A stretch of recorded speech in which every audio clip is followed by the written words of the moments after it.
contando de Gideão e de Baraque, e de Sansão, e de Jefté, e de Davi, e de Samuel e dos profetas, os quais, pela fé, venceram reinos, praticaram justiça, alcançaram promessas, fecharam as bocas dos leões, apagaram a força do fogo, escaparam do fio da espada, da fraqueza tiraram forças, na batalha se esforçaram, puseram em fuga os exércitos dos estranhos.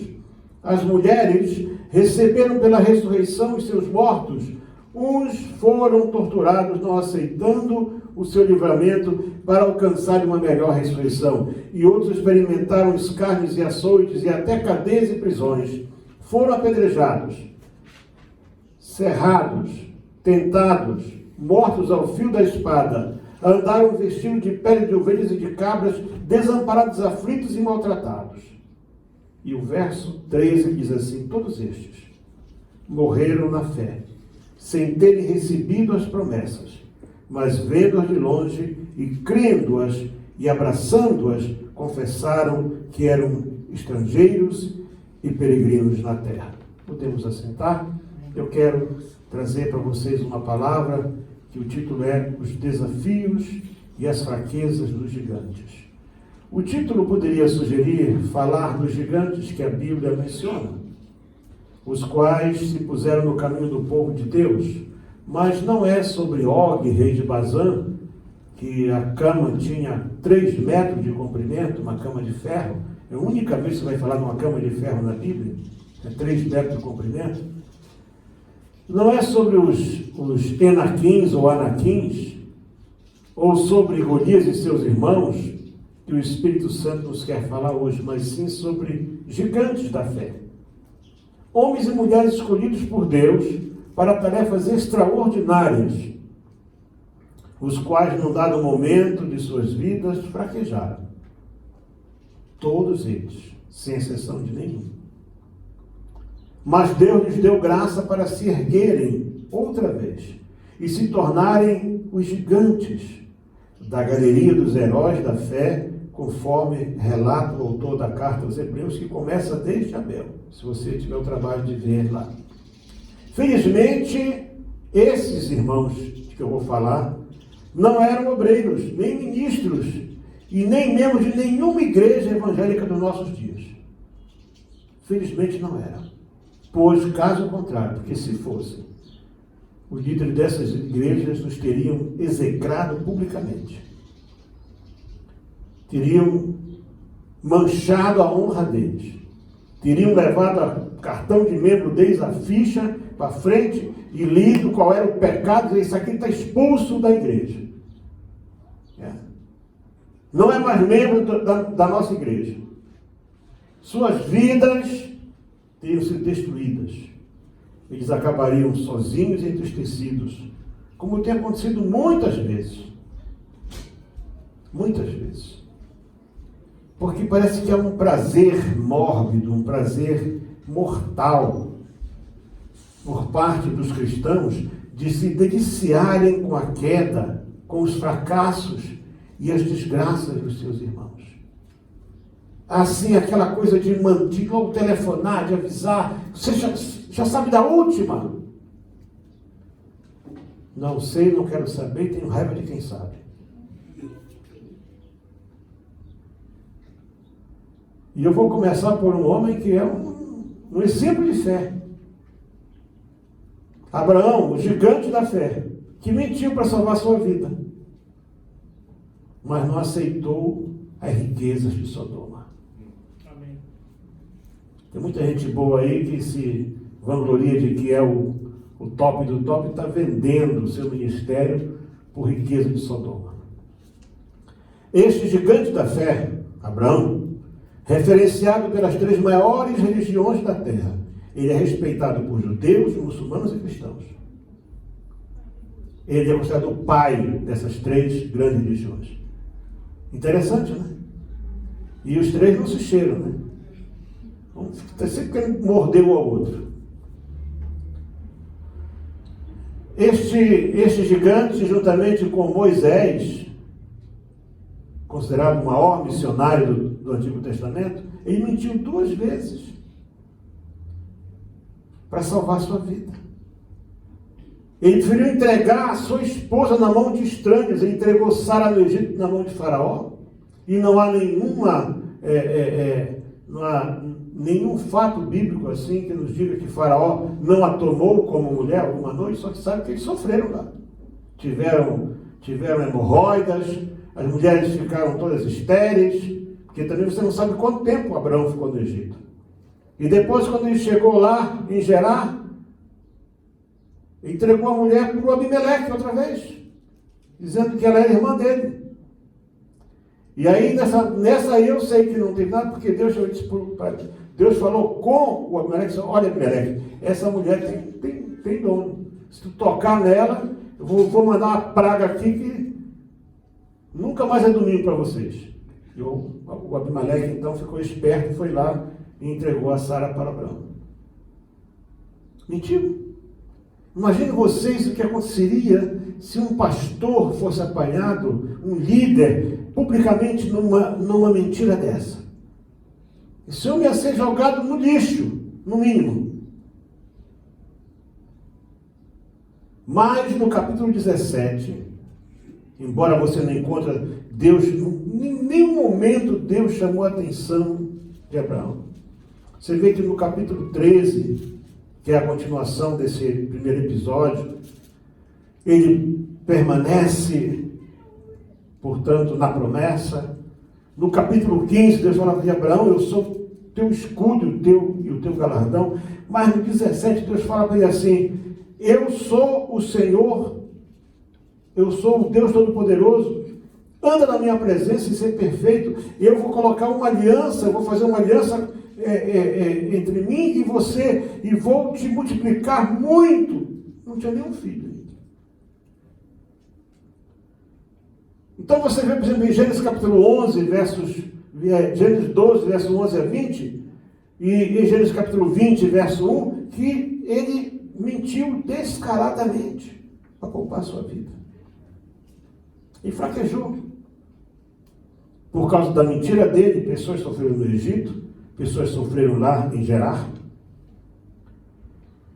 Mas quando chegou o momento da prova, quando ele sai com 318 pessoas, e ele não era um líder militar, ele pegou os seus amigos ali à volta, pegou os que estavam na sua casa, e ele foi e enfrentou 5 reis, as 4 reinos que tinham vencido os 5, inclusive de Sodoma e de Gomorra, e ele vence aqueles reis, ele vem voltando, ele encontra Melquisedeque, ele recebe a bênção de Melquisedeque, ele entrega o dízimo para Melquisedeque, e o rei de Sodoma, que é um tipo de Satanás, naquela hora, diz assim: olha, faz o seguinte, eu só quero as almas, fica com toda a riqueza. Satanás só quer alma. Satanás não quer dinheiro. Satanás vai te oferecer dinheiro para poder comprar a tua alma. Então, veja só que quando chegou a hora em que faria a diferença, ele teve graça de dizer assim: olha, eu levanto a minha mão para o céu e juro perante o Deus Todo-Poderoso que tu nunca vais dizer que tu enriqueceste Abraão. Eu não quero nem sequer, eu não quero nem um fio de ouro, não quero o cadastro de um sapato, não quero nada dele. Mas esses mesmos que hoje estão aí apontando o dedo e disciplinando e jogando no lixo pessoas sem misericórdia, alguns deles já venderam a sua alma por causa do dinheiro. Deus não está preocupado com tuas fraquezas. Ele quer que você saiba uma coisa, que Ele vai estar sempre ao teu lado. Que Ele vai ser sempre o teu escudo e o teu galardão. Aleluia. E Deus ainda diz na sua palavra que as provações deste mundo, as provas, as tentações, não são para comparar com a glória que nos está reservada lá na frente. Você quer saber um outro exemplo de uma pessoa que também as 3 religiões respeitam ele, porque mesmo os muçulmanos respeitam Moisés muito. Moisés. O homem que fugiu com medo de um rei, mas teve que voltar para cumprir o seu chamado. A história de Moisés, que significa tirar das águas, é especial. Pois, como Israel estava crescendo muito, né? O povo estava crescendo, o faraó, então, preocupado com o crescimento do povo judeu, ele deu ordem às parteiras, ele baixou um decreto que todo menino, toda criança do sexo masculino, hoje seria um problema isso com esse negócio, né, de não ter mais sexo, né? Agora é gênero, né? Imagina, né? Esse decreto hoje não ia valer para nada, né? Mas como foi Deus que criou homem e mulher, e eu tenho que falar aquilo que a Bíblia diz, goste quem gostar, quem não gostar, que vai se entender com Deus. A Bíblia diz que ele criou homem e mulher, macho e fêmea os criou. E é o que está escrito e acabou-se.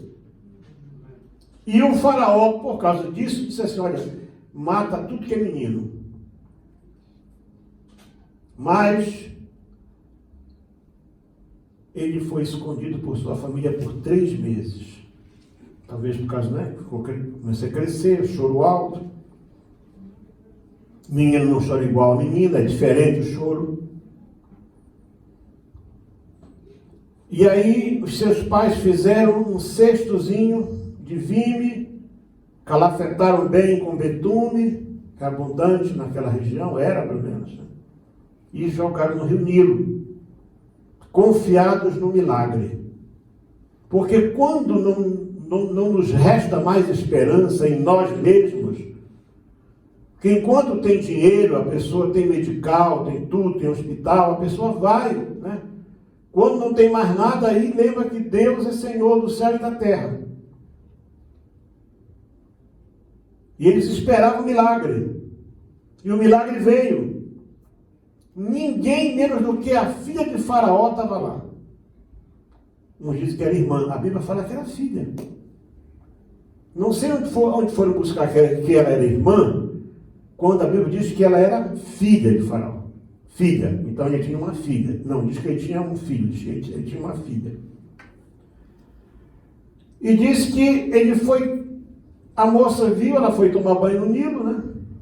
Viu aquilo ali, escutou o choro, mandou buscar.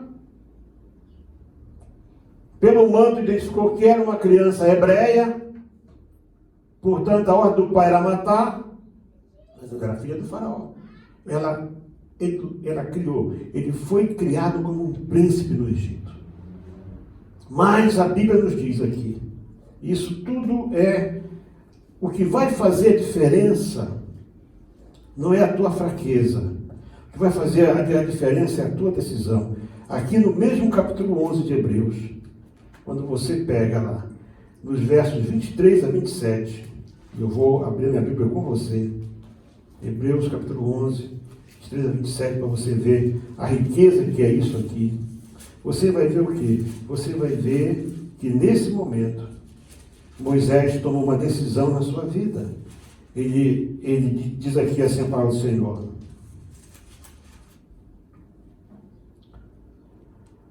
Pela fé Moisés, já nascido, foi escondido 3 meses por seus pais, porque viram que era um menino formoso e não temeram o mandamento do rei.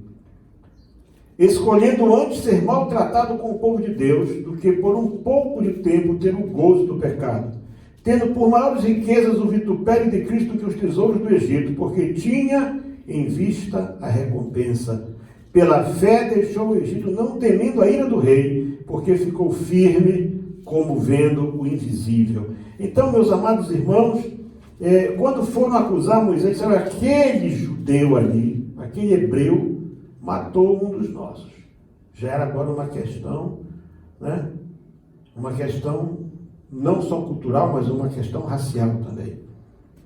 Quando se refere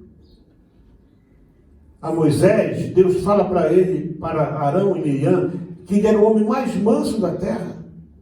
Ele sai dali do Egito, ele ficou 40 anos no deserto de Midian, na casa de Jetro, cuidando do rebanho de Jetro,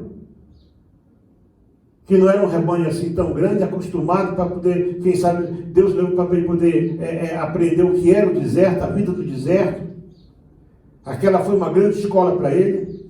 por cada ano que ele passou conduzindo Israel, foi cada ano que ele ficou também lá no deserto de Midian, até que um dia, de repente, aconteceu algo que chamou a sua atenção. Eu quero dizer para os irmãos que fogo natural é possível. Uma pedra, às vezes uma rocha, ela tem um fragmento de cristal nela, e quando o sol bate, o cristal reflete. Alguma coisa de perto pode pegar fogo. Eu já vi acontecer isso. Mas Deus sempre vai usar coisas pequenas para chamar a nossa atenção. No caso de Moisés, achou interessante que nós, quando passamos pelo deserto da Judéia, não estava lá em Midian, a caminho do Mar Morto, o carro parou. O pessoal que queria tirar foto com aqueles camelos lá, pagar $5 lá para ser enganado por aqueles árabes para tirar fotos. Não, eu fui olhar as ovelhinhas lá. Você não via uma relva, tudo gordinha. Mas sabe o que me chamou a atenção ali? Foi aqueles tufos, né, de capim, a sarça, né, que chama né, aquela coisa que... Aí eu lembrei de Moisés, e aquilo descia assim, aqueles montes de areia e pedra, e aquilo descia. E eu pensei, Moisés estava num lugar como esse quando ele viu. Aquilo, quando pega fogo, aquilo é mato seco, é questão de segundos, desaparece. Mas porque aquela sarça, ela não era uma sarça qualquer, ela falava da presença de Deus, ela não se apagava. E você tem que lembrar, daquilo onde Deus mostra a presença dele na tua vida. Você não tem que estar preocupado com o lugar onde você está agora, com o teu problema atual, mas sim fica atento aos sinais de Deus para a tua vida, porque isso é que vai fazer a diferença. Ele volta para o Egito, se torna o libertador do povo de Deus, milagres extraordinários. Aí depois então sai com o povo, o mar se abre e vai. Até que o momento em que ele para corrigir um erro do passado, né? Porque aquela senhora que apareceu lá, aquela etíope que apareceu lá, mais ou menos aí quem sabe aí uns 80 anos depois, ela estava lá na Etiópia, ela ouviu falar, olha, sabe aquele teu marido, Moisés, aquele que andou por aqui quando era general, e que o teu pai fez aquele acordo com o faraó, e tu entraste naquele acordo, e agora ele é grande, ele é o chefe do povo de Deus, está lá no deserto. Ela foi lá bater com ele. Ela era a mulher dele. Quando chegou lá, ele não pôde dizer não. Ela podia estar velha já, cansadinha, feinha, mas chegou lá e disse, olha, tu não lembra de mim. Lá naquela altura eu era bonitinha, eu era filha do rei, agora eu estou aqui, toda caraquenta, mas eu sou tua mulher. E ele recebeu-a. E o Arão e a Miriam ficaram furiosos com ele, queriam arrancar o pelo de Moisés, queriam cortar a cabeça dele. E Deus disse assim, olha, quem vocês pensam que são para falar assim do meu servo? Não homem mais manso do que ele. Mas interessante, irmãos. Um homem manso que matou uma pessoa lá. Imagina você, né, hoje se você vai se candidatar a ser pastor, você tem que pegar um certificado de antecedente. Está lá, registro criminal. Matou um oficial do rei. Mas ninguém aceita isso, mas nem por nada. Não aceita. No entanto, Deus foi chamar Moisés lá no deserto. Sabe qual foi a grande fraqueza dele? Foi ter batido na rocha quando Deus disse para falar com a rocha. Tem gente que está batendo na rocha até hoje, sabia disso? E Deus manda falar com a rocha. A rocha é Cristo. A rocha é Cristo. E quando Deus diz para você falar com a rocha, para você dizer para a rocha que você precisa de trabalho, você precisa de saúde, você precisa de paz na tua vida, no teu lar. Mas quando Moisés, irado, e os dois momentos foram dois momentos de ira, quando ele irado, ele bate na rocha, e Deus disse para ele assim, hoje você podia ter me honrado perante o meu povo e não me honrou. Porque se você fala com a rocha, o povo ia saber que foi fui eu que te mandei, você falou e a rocha, mas quando você bateu, aí já foi a força do homem, você me desonrou hoje. Cuidado com aquilo que você está fazendo, não desonrar o Deus Todo-Poderoso, o Deus Criador. Cuidado com aquilo que faz a tua mão, cuidado com aquilo que aonde o teu braço alcança, aonde vai essa tua justiça, que pode parecer pior. Certamente que entre bater numa pedra e matar uma pessoa, um ato é considerado crime. Mesmo em legítima defesa é crime. E o outro não é nada. Você pegar num pedaço de pau e bater numa pedra não é nada. Mas aquela pedra não é uma pedra qualquer. No entanto, o que aconteceu? Deus disse: tu não vais entrar com o meu povo, mas eu vou te permitir que você suba um monte para morrer, e lá desse monte tu vais olhar e tu vais ver a terra aonde eu queria que tu entrasses com o meu povo.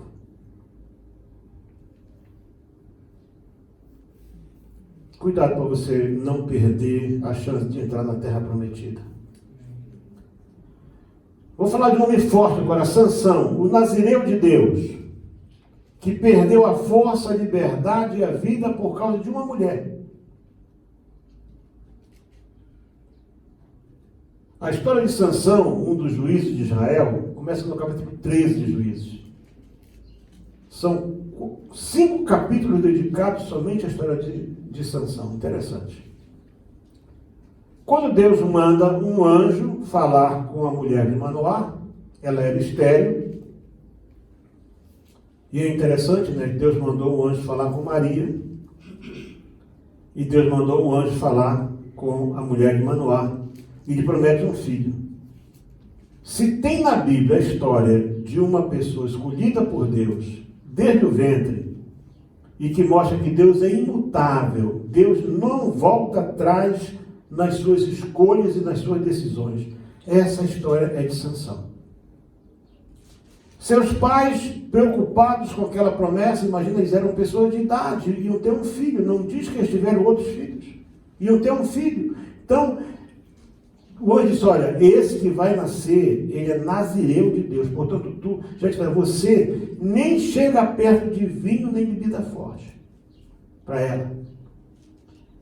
O teu ventre tem que estar já santificado desde agora. E tem mais uma coisa: nunca vai passar navalha na cabeça dele, nunca. Você imagina Sansão, desde que nasceu até o dia que Dalila cortou, o tamanho que ele tem o cabelo dele, né? Toda a vida dele. Se ele reinou 20 anos como juiz, né, ele julgou Israel por 20 anos, ele não foi rei. Se ele começou com 20 anos, que era a idade mínima para se começar alguma coisa, quando na verdade podia ser até mais, 30, ok? Então, ele teria 40 anos no mínimo quando Dalila cortou o cabelo. Era um cabelão. Então, seus pais foram saber com Deus como cuidar daquela criança. É como disse o pastor Júnior um dia desse aqui, num dos estudos que deu, que tem pai que só larga o filho na porta da igreja e pronto. E acha que a igreja tem que ser responsável por cuidar do filho. Manoá e a esposa cuidaram de Sansão como Deus tinha dito que era para eles cuidarem. Eles não largaram Sansão. Sansão foi criado para ser um nazireu de Deus. Deus queria mostrar algo extraordinário. E quando eu falo aqui, irmãos, veja só, não era toda a nação de Israel, não. Era aquela parte da tribo de Dan. Porque Sansão era da tribo de Dan. Porém, quando Sansão cresce, quando ele se torna adulto, ele se deixou contaminar pelo que estava à sua volta e começou a tomar decisões erradas.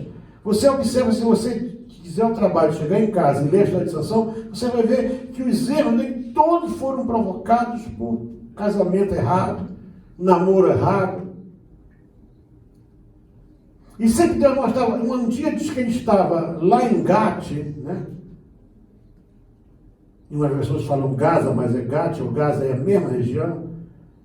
Lá com uma mulher e cercaram a casa, fecharam a cidade, Ele saiu de lá, arrancou a porta da cidade, andou 3 quilômetros com ela na cabeça e jogou de cima da montanha abaixo. Você vê, mesmo ali, enquanto ele guardou o segredo dele com Deus, a sua aliança com Deus estava firme, Deus nunca deixou que tocassem nele. Nunca. Nunca. Um dia aborreceram ele por causa de um assunto lá, ele foi e caçou 300 raposas. Não sei como é que conseguiu isso.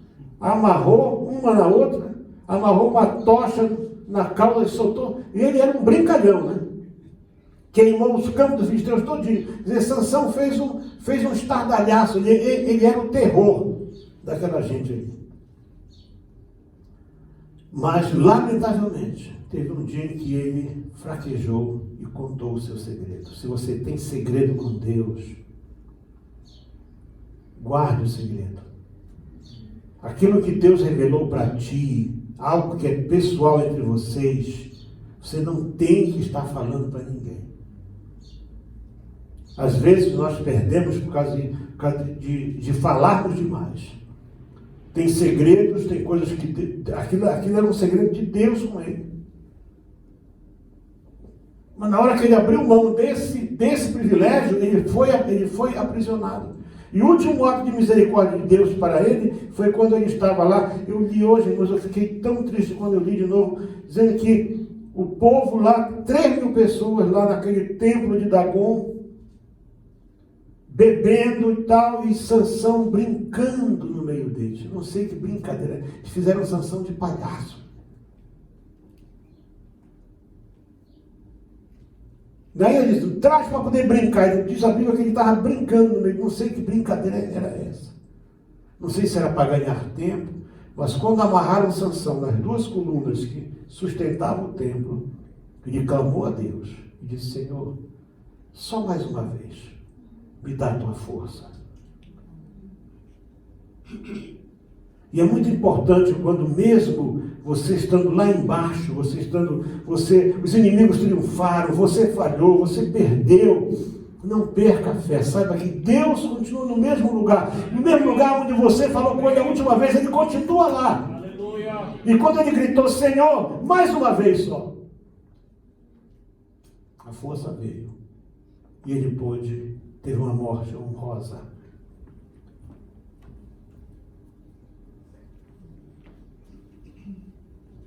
Eu quando fui a Israel,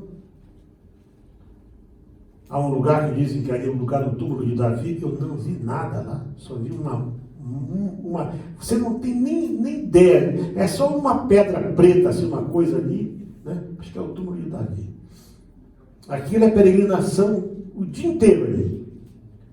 São 2 salas, uma só vão as mulheres, na outra vão os homens, e aqui tem outra sala que fica aqueles judeus ultra-ortodoxos ali, lendo a Bíblia deles o dia inteiro ali, fazendo as orações, e você tem uma chance de passar assim e ver aquilo ali, que eu olhei para lá, foi uma decepção, porque eu não vi nada, só vi uma pedra preta lá, um monte assim, um troço empoeirado e tal. Mas Davi realmente é um homem extremamente honrado na Bíblia, né? Davi é um tipo do Messias, inclusive. Apesar de ser um personagem muito falado, respeitado e reverenciado por judeus e cristãos, Davi hoje teria o seu nome manchado. Davi hoje não seria nada.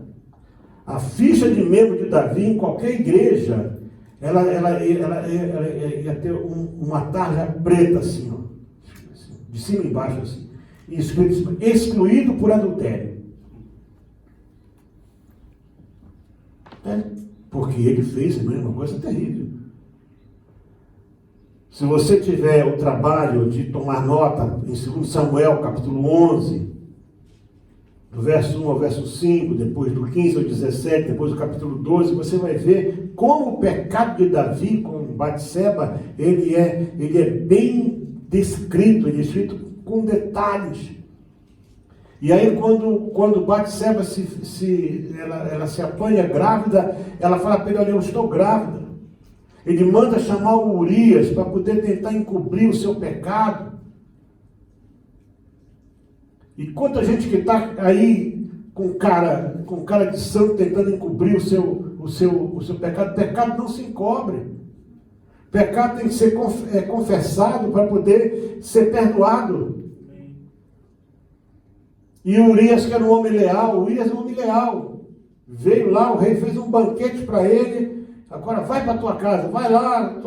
Ele não foi, ficou na... Mas qual é o teu problema? Ele disse, não, os meus companheiros estão lá no campo de batalha. Eu não vou para casa.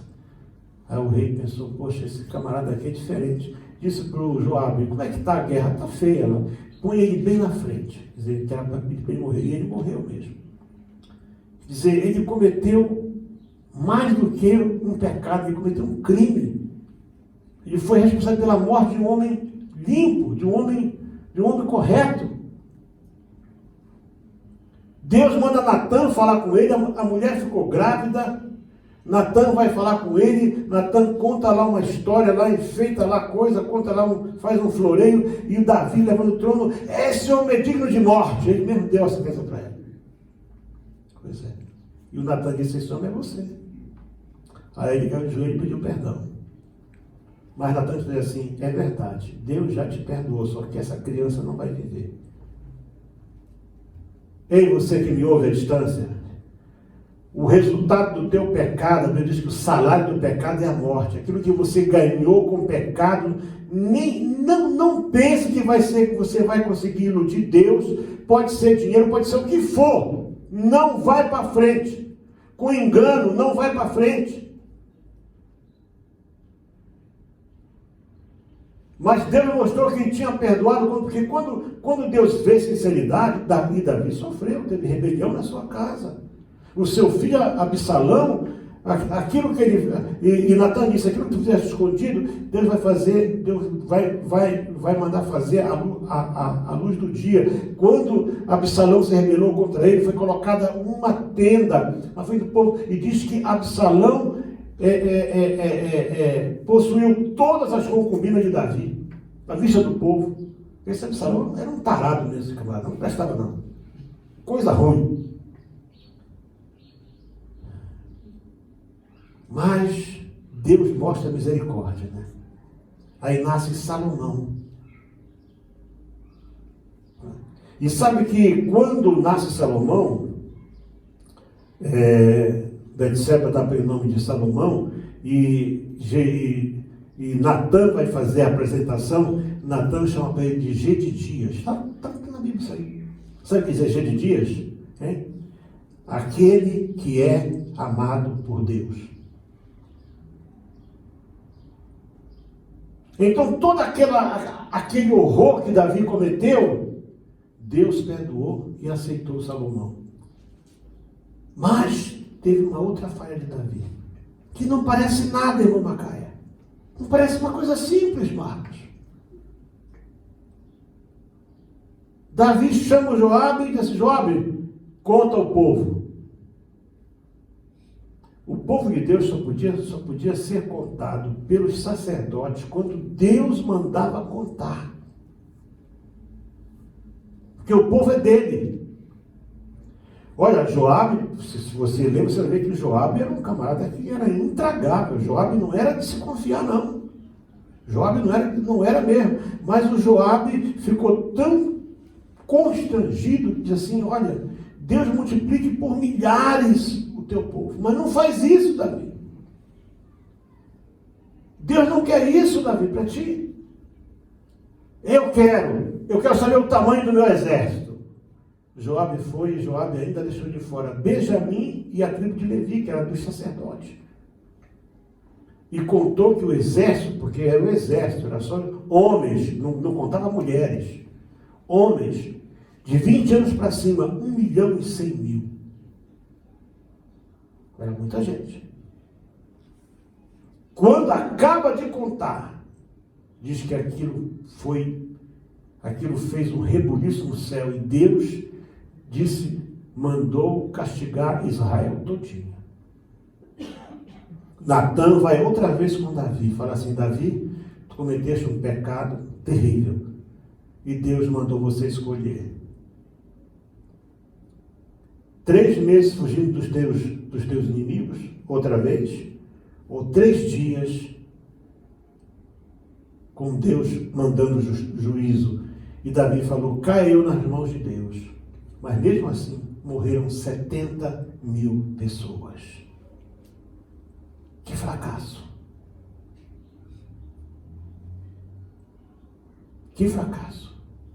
Mas na hora que acontece, Davi diz assim, Senhor, o culpado sou eu. Não é esse povo, eu que sou o culpado. Davi não fez como muitos fazem hoje, que tudo é culpa do povo. Tudo é culpa do povo. Saul disse, não, o povo quer, o povo poupou. Todo líder fraco, todo líder indeciso, ele sempre acusa o povo. Davi disse, não, a culpa é minha. E Deus disse, então faz o seguinte, olha, está vendo aquela eira ali? E essa eira, que está falando aí, é onde está o templo hoje, né? Certo? Onde está o templo? Vai ali e faz o sacrifício naquela eira, eu vou aceitar o sacrifício. Porque na hora em que você cai, sabe, o problema não é como você caiu, mas sim como é que você vai levantar. Porque o cair é do homem, mas o levantar é de Deus. Deus não quer você cair, Deus não quer você lá embaixo. Deus quer que você reconheça que você é fraco, que você cometeu aquele erro e que você procure reparar aquilo ali. Deus quer te perdoar, Deus quer te levantar outra vez.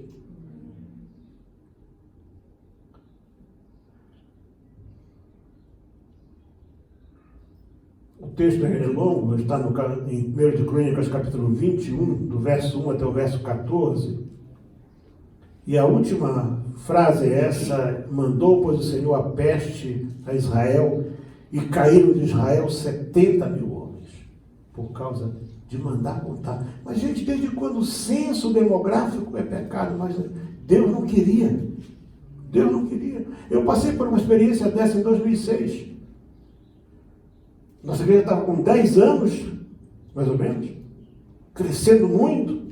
Nós saímos de 0 para 86.000, para quase 100.000 membros em 10 anos. E eu, empolgado, todo ano fazia aquela coisa, fazia reunião e queria saber e tal. E quando foi em 2006, Deus falou assim, para com isso, não conta mais, porque o povo é meu, não é teu. Não queiras tu cometer o pecado de Davi. Foi daí que eu fui entender isso aí. Era um sucesso, crescendo, espalhando, não sei quanto e tal. Tanto que ainda hoje me pergunto, quantos são? Não sei. Quantas igrejas são? Não sei. Eu calculo, eu estimo. Porque o povo não é meu, o povo é do Senhor. Amém. E tem gente boa cometendo esse pecado. Eu tenho uma experiência nessa área. Em 89, eu fui convidado para ministrar numa grande, não vou dizer nem o país qual foi, mas não foi aqui na África do Sul. E quando entrei naquela igreja, era uma igreja de porte médio, né?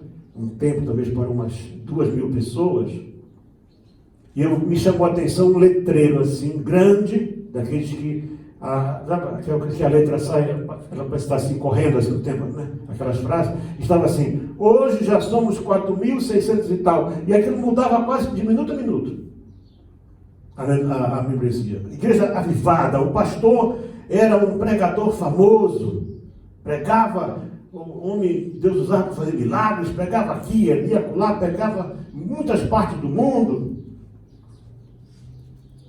E eu fui lá, passei boa parte do dia ali com eles, tudo. Fiquei para o culto. E nesse tempo não tinha ainda data show, era slide, né? E eu mostrei o slide da África, que está super lotada, e ele então deu uma palavra e emocionou o povo, e tiraram uma oferta, mas eu tive que sair antes do culto acabar, porque eu tinha que tomar um voo que saía às 22 horas. Ele disse, olha, a oferta foi extraordinária, foi muito grande. Muitas pessoas, era fácil contar uma oferta daquela. Amanhã mesmo vai estar na conta da missão, até hoje. Nunca entrou um centavo. E eu, todo dia quase eu ia falar com o meu pastor, não, pastor, não entrou nada, não entrou. Eu vim embora para cá, aliás, eu já estava aqui, só voltei lá para Moçambique, e de repente eu comecei a ouvir. Sabe, irmãos, o que aconteceu com aquele pastor? Passado pouco tempo, ele teve que fugir da igreja. Fugiu. Nem se despediu. Ele foi acusado de desvio de dinheiro, falsificação de documentos, tanta coisa, aquele homem afundou, ele afundou que até hoje eu não sei se ele já conseguiu se erguer completamente. Ele se deixou dominar pelo orgulho pessoal, ministerial. Aquele letreiro, nunca vou esquecer isso, aquele letreiro, 4.672, isso está na minha mente até hoje. Aqueles números passando assim e tal. Ele deixou de ser um dia de dias para viver uma vida de mara, de amargo. Gigantes como Davi, como Sansão, um dos grandes profetas do Antigo Testamento, embora não tenha escrito nenhum livro, Elias, por exemplo, um homem que tem um testemunho fantástico. Um homem que, segundo a tradição bíblica, tanto de Israel como da igreja, não passou pela morte, um homem que ele foi levado para o céu. Mas na história de Elias nós podemos ver que todo ser humano é fraco e sempre vai chegar um dia, um momento, uma altura, ou mais de um dia, em que aquela pessoa vai cometer um ato de fraqueza. Elias foi aquela pessoa que disse assim: pela minha palavra não haverá chuva nem orvalho.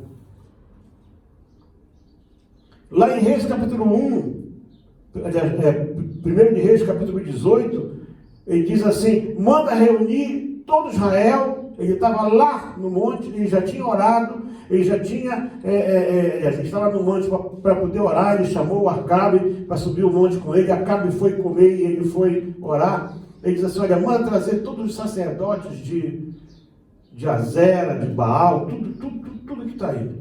E ele fez aquele grande desafio, e no final, quando o povo viu que o fogo desceu e que o povo queimou o sacrifício que Elias fizeram e não o deles, o povo começou a gritar: só o Senhor é Deus. E o povo então foi e matou aqueles 850 homens.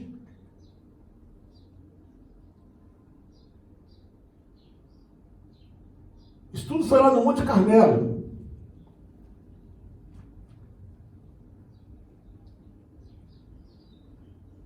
Somente depois disso, somente depois que o culto a Baal foi extinto, é que ele volta para poder orar, é quando ele vai orar, é quando ele vê a nuvem, é quando a bênção vem. Enquanto tiver alguma coisa lá na tua vida escondida, enquanto tiver resquício da velha natureza, enquanto tiver alguma coisa de idolatria do passado guardada lá dentro, tem pessoas que guardam coisas de quando estavam lá na impiedade, seja o que for, você tem que tirar da tua vida. Se você quer a bênção de Deus, você tem que mandar fora da tua vida tudo aquilo que não presta. Tudo aquilo, aquele passado, aquela tradição, aquela coisa ruim, aquilo mas isso aqui é ouro, não interessa o que seja. Isso aqui é valioso. Não, é isso que está atrasando a tua caminhada. Isso é a força do valente lá na tua casa, segurando a tua bênção para você não experimentar. Vai ler a Bíblia. Só depois que os sacerdotes de Baal foram mortos, quando o culto a Baal foi extinto, é que voltou a chover em Israel. Mas depois disso, este homem forte, este homem que mandou que o céu fechou, esse homem que foi sustentado por corvo, por viúva, esse homem que desceu do monte e correu uma maratona, 42 quilômetros, ele correu à frente do carro de Acabe. Sabe o que é isso? E chegou antes do Acabe, lá onde tinha que chegar. E quando ele estava, ele estava até descansando, chega a notícia: olha, Jezabel disse assim: assim me façam os deuses e outro tanto, se amanhã essas horas eu não puser a tua vida como a de um desses que tu acabaste de dizer. Eu vou, amanhã você vai estar morto. E ele fugiu. O ministério dele estava no fim e ele não sabia ainda. Deus reservara para ele uma saída mais do que honrosa, algo único. Ninguém tem, não há outro caso como esse. Abraão morreu e foi sepultado, Moisés morreu e o anjo escondeu o corpo dele, enfim, todos eles, enfim, cada um deles, o próprio Eliseu, que sucedeu dias depois que morre, aí jogaram um cadáver em cima e o cadáver ressuscitou, mas Elias estava reservado não morrer, mas ele estava claramente desgastado pelos anos de luta, pela solidão, pelas rejeições, pelas provações. Ele se vestia com uma roupa tão diferente que, quando Acabe disse para Obadias como era o homem, disse: olha, era assim, vestido de pele de camelo. É o Elias. Era conhecido pela roupa estranha que ele usava, que não era aquelas vestimentas todas dos judeus. Mas o desgaste levou que Elias usasse daquilo que Deus queria, que Elias saísse dali, restaurado com a comida que ele deu. Anjo cozinheiro, viu? Não chegou a comida pronta não, Marcos. O anjo assou para ele pão, 2 vezes, Macaé. Ele nem perguntou por quê. Para que essa comida? Só, já vou. Fui. E foi entrar numa caverna. Sabe, Deus pode te dar um pequeno sinal. É claro que um pão na hora de fome não é grande coisa, mas é um sinal de Deus, viu, pastor Carlos? Um pão na hora da fome é um sinal de Deus. Pergunte ao Senhor: Senhor, qual é o teu propósito com esse pão? Deus não quer você se enfiando em caverna, se sendo miserável, desgraçado, infeliz. Não. Deus quer você com os ouvidos abertos para ouvir aquilo que Ele tem para te dizer. E Deus não queria abrir mão de Elias. Eu posso imaginar, nessa altura, o inferno estava assanhado. Vai morrer, e vai morrer, e vai morrer, e vai morrer. E Deus foi lá na porta da caverna. Que fazes tu aqui, Elias? Senhor, eu sou o mais desgraçado de todos. Nem adiantou ser fiel a ti. Agora querem cortar a minha cabeça. Elias, o que está fazendo aqui, Elias? Elias, faz assim, tu vais fazer isso. Vai, faz isso aí. Eu sou o Senhor, faz isso, Elias. Elias vai sair. Tem mais uma coisa, Elias.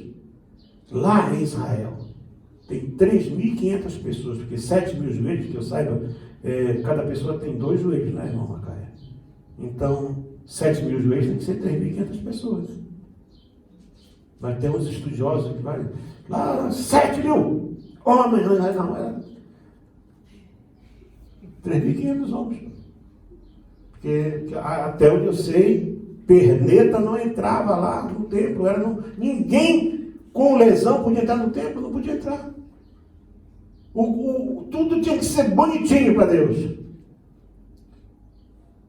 Nada contra, mas é o que está na Bíblia.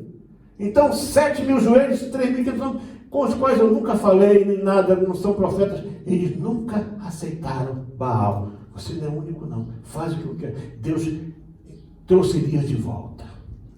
Deus quer trazer você de volta. Deus não quer você afundado aí, escondido, se sentindo, sabe, aí vem o passado, e o diabo faz questão de remover o passado. Como ele faz? Para tentar te segurar lá embaixo. Não, Deus quer você no campo. Deus quer você na estrada. Deus quer você fazendo aquilo que Ele, para aquilo que Ele te chamou. Sabe por quê? A carruagem de fogo está chegando. Aleluia! Está chegando.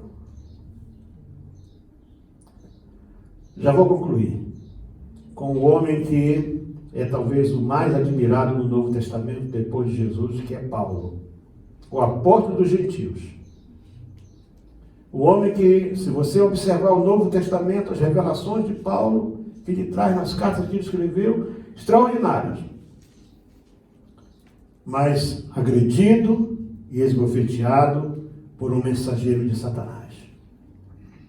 Creio que de todos os personagens do Novo Testamento, Paulo é certamente o mais admirado. Né? Paulo foi o único que teve a coragem de falar, como ele disse, né? Repreendi Simão, que ele achou que o Pedro era hipócrita. Né? Mas Paulo teve momentos de grande luta, de grande prova, a sua autoridade foi colocada em dúvidas. E ele diz assim: não sou eu apóstolo, lá em 1 Coríntios capítulo 9, não sou livre, não vi eu a Jesus Cristo nosso Senhor?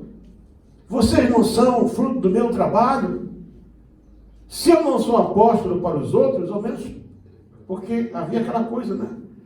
Então sai aquela turma dali de Jerusalém, pode achar que eu não sou apóstolo, mas vocês sabem que eu sou apóstolo.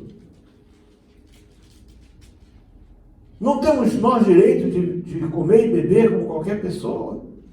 Não temos direito de levar conosco uma esposa crente. Ele era solteiro, que eu sei. Aqui fala, tem lugares que fala uma irmã crente, ou então uma mulher crente. Aqui fala uma esposa crente, mas ele não era casado. Ele disse que não era casado. Como também os demais apóstolos e os irmãos do Senhor e Cefas. Mas aí, como Paulo mantinha aquela atitude com Deus, se você observar as revelações, eles conhecem um homem que foi levado até o terceiro céu. Eu não vou entrar em detalhes acerca dessas declarações de Paulo, porque para mim o texto é muito claro, muito claro. O que ele queria dizer com isso, somente as pessoas daquela época, ele próprio e Deus, é que sabe. Mas com certeza, com esse desabafo, ele reivindicava o direito de ter alguém que o acompanhasse nas viagens, né? Que pudesse cozinhar, fazer o chá, fazer o caril. Essa é a minha opinião. Eu admiro Paulo, mas eu não ponho Paulo num pedestal de Deus. E o próprio Paulo, irmãos, não seria membro de nenhuma. Paulo hoje não seria aceito para ser obreiro em igreja nenhuma. Na hora que ele escrevesse o que é que ele foi, que ele perseguiu, que ele matou, que ele mandou prender pastores e tal, todos iam voltar as costas para ele. Porque as pessoas gostam de buscar sempre os erros, sempre a parte fraca. Mas Paulo escreve em 1 Coríntios capítulo 9, versos 20 a 22, o seguinte: fiz-me como judeu para os judeus, para ganhar os judeus. Então, ele era 100% judeu quando tratava com os judeus. Para os que estão debaixo da lei, como se estivesse debaixo, por isso que ele foi e circuncidou Timóteo, para que ninguém falasse mal. Para os que estão sem lei, como se estivesse sem lei. Fiz-me fraco com os fracos, para ganhar os fracos. Fiz-me tudo com todos. Mas aí ele faz uma coisa que fez toda a diferença. Na segunda carta aos Coríntios, capítulo 12, verso 7, ele fala assim: e para que não me exaltasse, pela excelência das revelações, foi-me dado um espinho na carne, a saber, um mensageiro de Satanás, para me esbofetear, a fim de não me exaltar, acerca do qual 3 vezes orei ao Senhor para que se desviasse de mim, e disse-lhe Deus: a minha graça te basta, porque o meu poder se aperfeiçoa na fraqueza. Paulo tinha uma fraqueza, não sei qual era. Não sei qual era. Aí Paulo, depois que ele ficou cego, ele não ficou muito bom da vista. E a vista dele era fraca. Não sei o que, Paulo tinha falou, não, Paulo tinha uma coisa qualquer debaixo do braço, e quando assim doía. Olha, irmãos, ele disse que era um espinho na carne. Quando fala espinho na carne, está falando do ponto de vista espiritual. Ele estava sendo assolado na sua carne por algo que ele não conseguia controlar, irmão Macaia. Ele não conseguia. Estava sempre esbofeteando, era algo que ele, por mais que ele buscasse, ele não conseguia. E ele orou, Senhor, sai, diz para essa coisa sair de mim. Deus disse assim, não, eu deixei para você saber que você é um homem, que você não é melhor do que ninguém, que você não é um semideus, que você é apenas um Paulo.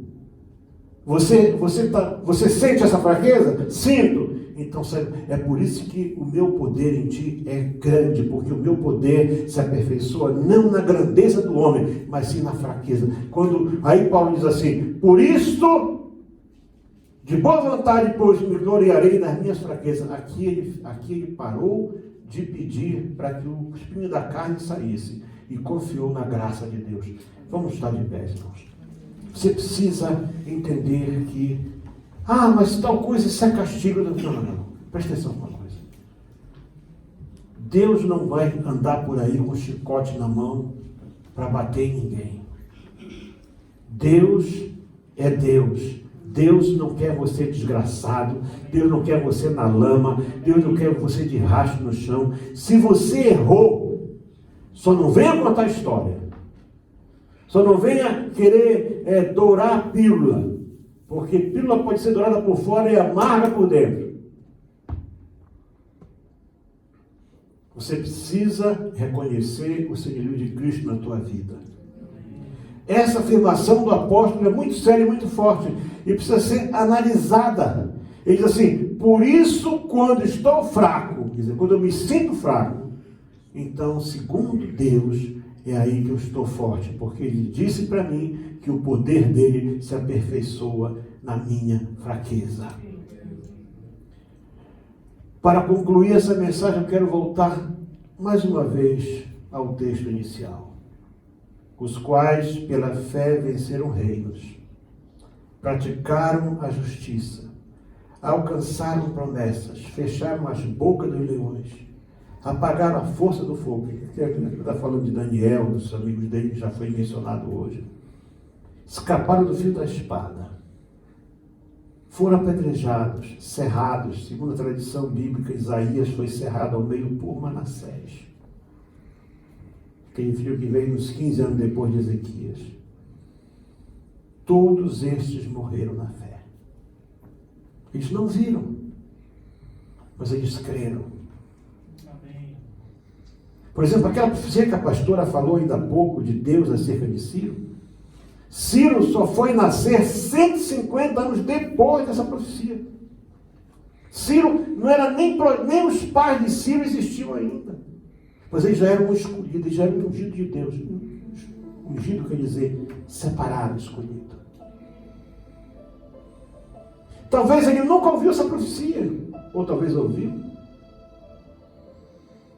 Porque Deus é Senhor do tempo. Deus sabe o que quer da tua vida.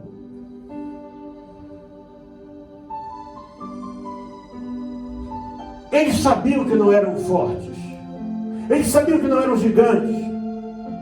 Eles sabiam que eram apenas homens. Davi disse para Golias, tu vem para mim com espada, com escudo, com lança, com armadura. E tu acha que isso vai me vencer? Eu vou contra ti, em nome do Deus dos exércitos de Israel. Eu não preciso de espada, de escudo. Eu sou assim pequeno, eu sou fraco. Sim, eu sou. Mas o meu Deus é o único Deus verdadeiro. Não há Deus maior do que o nosso Deus. Não há Deus que possa fazer aquilo que o nosso Deus faz. Onde você estiver, meu irmão, onde você estiver. Em qualquer parte do mundo agora. Quando você era grande, como as pessoas te procuravam para pedir favor, não é? Agora que você está aí velho, cansado, quem sabe doente, ninguém mais te procura. Quando você tinha dinheiro, te telefonavam, batiam na tua porta pedindo ajuda. E agora você precisa de ajuda e ninguém olha para ti. Agora você chegou no ponto que Deus quer.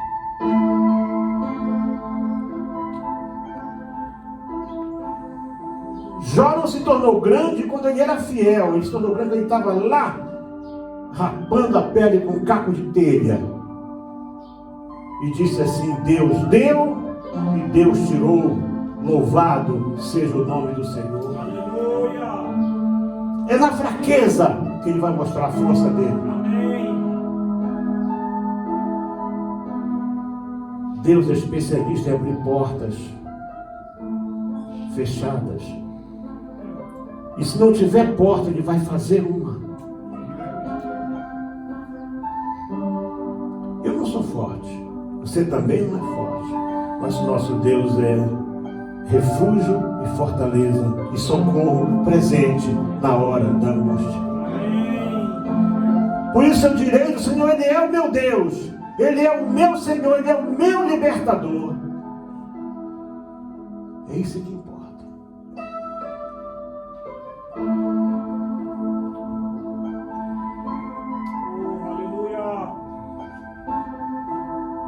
Do que nós precisamos mais? Não fica se sentindo diminuído pelas tuas fraquezas. Não. Há um Deus que olha por ti. Amém. Há um Deus que perdoa. Há um Deus que socorre. Há um Deus que faz milagres. Há um Deus que abençoa. Há um Deus que restaura. Amém. Aleluia. E esse Deus, Ele é tão maravilhoso que Ele diz assim: o meu poder se aperfeiçoa na fraqueza. Glória a Deus. Aleluia. Feche seus olhos, põe a sua mão no seu coração e diga para Deus aquilo que Ele já sabe, mas Ele quer ouvir da tua boca, aquilo que você é. Não aquilo que você gostaria que as pessoas pensassem, aquilo que você sabe que as pessoas pensam de ti, mas aquilo que você sabe que você é. E diz assim: grande eu sou o que sou, mas tu és o meu Deus, eu em ti confio. Me perdoa, me restaura, me fortalece, me levanta. Faça essa oração agora e espere para ver o resultado, que não demora.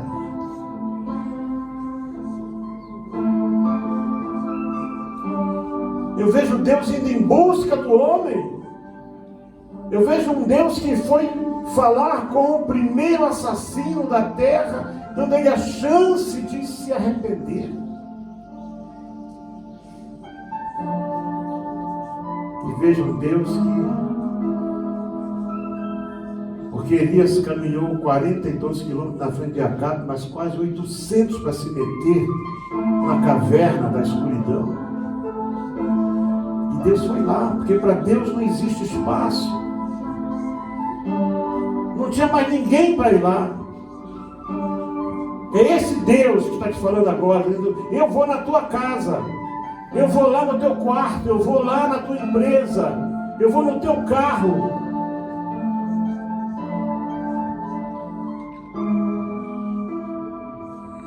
Esse Deus quer levantar você. Para esse nosso Deus não tem pandemia, não tem vírus, não tem nada. Ele é Senhor. Ele é tudo.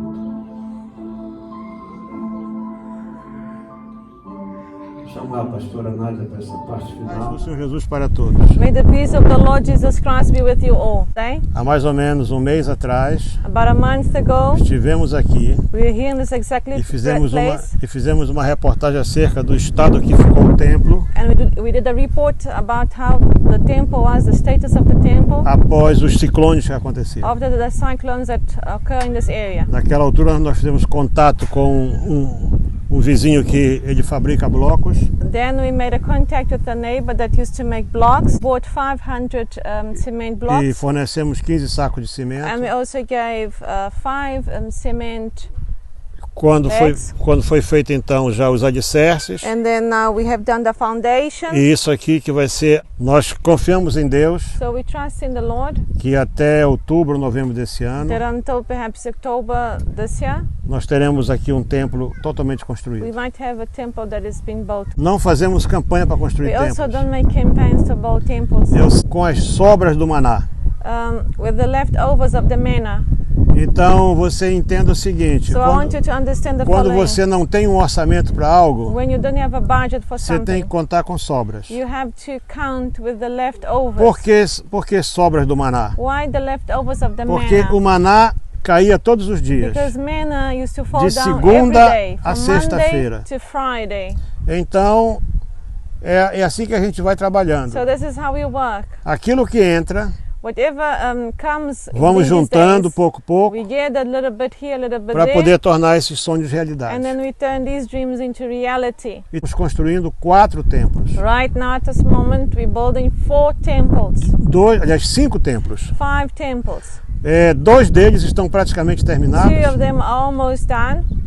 3 estão nessa fase, 3 are in this phase you see right now. mas vão ficar prontos. But they shall be ready. Porque o Deus que manda o maná, Because the God that sent the manna, tanto faz chuva ou sol, if it rains or if it's a sunny inverno ou day, verão, if it's winter com or pandemia summer, ou sem pandemia, pandemic, no pandemic, o maná todos os dias cai. manna always fall É down. nesse Deus que nós And confiamos. this is the God that we trust. Deus abençoe a sua May the vida Lord God bless e you. você seja parte disso. May you be part of this.